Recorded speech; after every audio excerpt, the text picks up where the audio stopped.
أعوذ بالله من الشيطان الرجيم. بسم الله الرحمن الرحيم.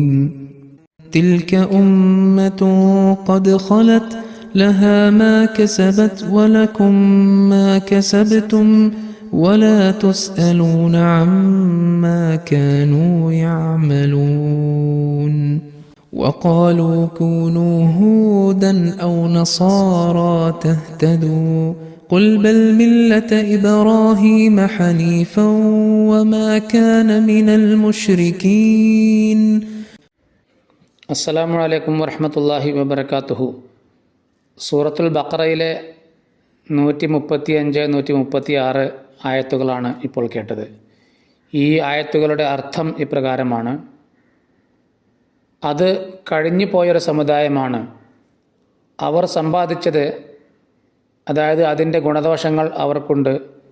നിങ്ങൾ സമ്പാദിച്ചത്, അതിൻ്റെ ഗുണദോഷങ്ങൾ നിങ്ങൾക്കുമുണ്ട്.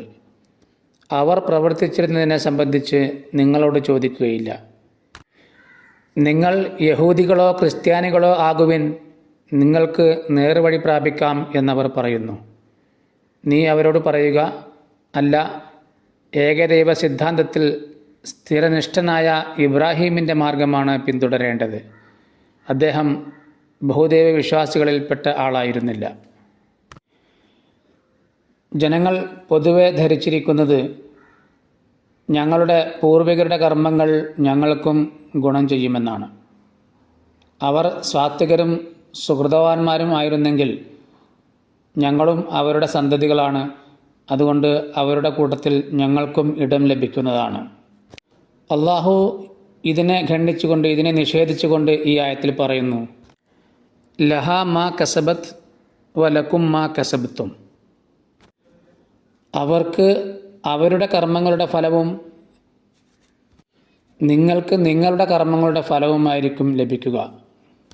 നിങ്ങളുടെ പൂർവികർ എന്താണ് ചെയ്തത് എന്ന് നിങ്ങളോട് ചോദിക്കുകയില്ല, മറിച്ച് നിങ്ങൾ എന്തു ചെയ്തു എന്നാണ് ചോദിക്കുക. അവരുടെ നന്മകൾ നിങ്ങൾക്ക് ഗുണം ചെയ്യുകയില്ല, അതുപോലെ നിങ്ങളുടെ തിന്മകളുടെ ഭാരം വഹിക്കാൻ അവരെ ചുമതലപ്പെടുത്തുകയുമില്ല.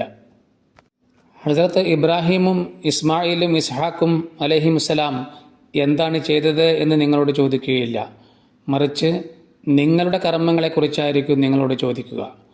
നിങ്ങളുടെ മോക്ഷം അതിനെ ആശ്രയിച്ചായിരിക്കും ഉണ്ടാവുക. വലാ തുസ്അലൂന അമ്മാ കാനൂ യഅമലൂൻ. അവർ പ്രവർത്തിച്ചിരുന്നതിനെപ്പറ്റി നിങ്ങളോട് ചോദിക്കുകയില്ല. വഖാലു കൂനൂ ഹൂദൻ ഔ നസ്വാറ തഹ്തദൂ. യഹൂദിയായി തീർന്നാൽ മോക്ഷം പ്രാപിക്കാമെന്ന് യഹൂദികൾ പറയുന്നു, ക്രിസ്ത്യാനിയായാൽ മോക്ഷം ലഭിക്കുമെന്ന് ക്രിസ്ത്യാനികളും പറയുന്നു. എന്നാൽ ഇത് രണ്ടും തെറ്റാണ്. യഹൂദി എന്ന് പറയപ്പെടുന്നത് കൊണ്ടോ ക്രിസ്ത്യാനി എന്ന് പറയപ്പെടുന്നത് കൊണ്ടോ മോക്ഷം ലഭിക്കുകയില്ല. ബൽ മില്ലത്ത ഇബ്രാഹീമ ഹനീഫ. ഇബ്രാഹീമിൻ്റെ മതത്തിൽപ്പെട്ടവർ, ഇബ്രാഹീമിൻ്റെ മതത്തെ പിൻപറ്റിയെങ്കിൽ അവർക്കേ മോക്ഷം ലഭിക്കുകയുള്ളൂ. ഇബ്രാഹിം അലൈഹിസ്സലാം എല്ലായ്പ്പോഴും അള്ളാഹുവിൻ്റെ കൽപ്പനകൾക്ക് വേണ്ടി, അള്ളാഹുവിൻ്റെ കൽപ്പനകൾ അനുസരിക്കുന്നതിന് വേണ്ടി കാതോർക്കുന്നവനായിരുന്നു. ദൈവാനുഗ്രഹത്താലാണ് മോക്ഷം ലഭ്യമാകുക. ദൈവാനുഗ്രഹം കരസ്ഥമാക്കുന്നതിനുള്ള മാർഗം ദൈവിക കൽപ്പനകൾ അനുസരിക്കുക എന്നതാണ്. ചുരുക്കത്തിൽ, ഒരു സത്യമതത്തിൽ ചേർന്നുകൊണ്ട് അള്ളാഹുവിനെ പൂർണ്ണമായും അനുസരിക്കുന്നവനാകുമ്പോൾ മോക്ഷം ലഭിക്കുന്നതാണ്. ഇവിടെ ഇബ്രാഹീമിൻ്റെ മതത്തെ പിൻപറ്റുവാൻ പറഞ്ഞിരിക്കുന്നതിൻ്റെ കാരണം, ഇബ്രാഹിം അലൈഹിസ്സലാമിൻ്റെ രീതി എന്നത് അള്ളാഹുവിൽ നിന്നും കൽപ്പന ലഭിച്ചപ്പോഴെല്ലാം അദ്ദേഹം അത് സ്വീകരിക്കുകയുണ്ടായി, അനുസരിക്കുകയുണ്ടായി. മില്ലത്ത ഇബ്രാഹിമ ഹനീഫ എന്ന് പറഞ്ഞു. ഹനീഫ് എന്നതിൻ്റെ അർത്ഥം വഴികേടിൽ നിന്നും മുഖം തിരിച്ച് നേർമാർഗത്തിലേക്ക് തിരിഞ്ഞവൻ എന്നാണ്. അതായത് തൻ്റെ ശ്രദ്ധ മുഴുവനും ഇസ്ലാമിലേക്ക് തിരിക്കുകയും അതിനെ തൻ്റെ ആശ്രയ കേന്ദ്രമായി മനസ്സിലാക്കുകയും ചെയ്തവൻ.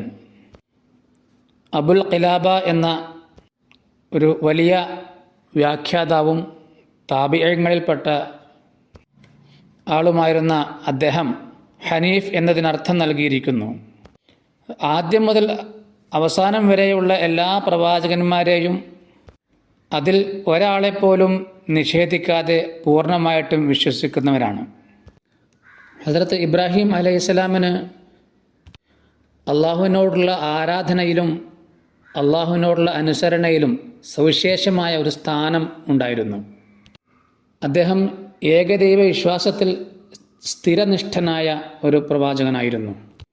ഹസ്രത്ത് ഇബ്രാഹിം അലൈഹിസ്സലാമിനെ സംബന്ധിച്ച് ഹനീഫ എന്ന് പറഞ്ഞതിനോടൊപ്പം വമാ കാന മിനൽ മുശ്രിക്കീൻ എന്നുകൂടി പറഞ്ഞിരിക്കുന്നു. അദ്ദേഹം ബഹുദൈവ വിശ്വാസികളിൽപ്പെട്ടവനായിരുന്നില്ല. മക്ക മുശ്രിക്കീങ്ങൾ കഅബ മന്ദിരത്തിൽ 360 ബിംബങ്ങളെ പ്രതിഷ്ഠിച്ചിരുന്നു. എങ്കിലും അതിൽ ഒരു ബിംബത്തെ പോലും ഹദരത്ത് ഇബ്രാഹിം അലൈഹിസ്സലാമുമായി ചേർത്തു പറഞ്ഞിട്ടില്ല. അതായത് ഇബ്രാഹിം അലൈഹിസ്സലാം എവിടെയെങ്കിലും ബിംബാരാധന നടത്തിയതായോ അതിനുള്ള അധ്യാപനങ്ങൾ നൽകിയതായോ യാതൊന്നും എവിടെയും കാണാൻ സാധിക്കുകയില്ല. അല്ലാഹുമ്മ സല്ലി അലാ മുഹമ്മദിൻ വ ആലി മുഹമ്മദ് വബാരിക് വസല്ലിം ഇന്നക ഹമീദും മജീദ് വആഖിറു ദഅവാന അനിൽ ഹംദുലില്ലാഹി റബ്ബിൽ ആലമീൻ.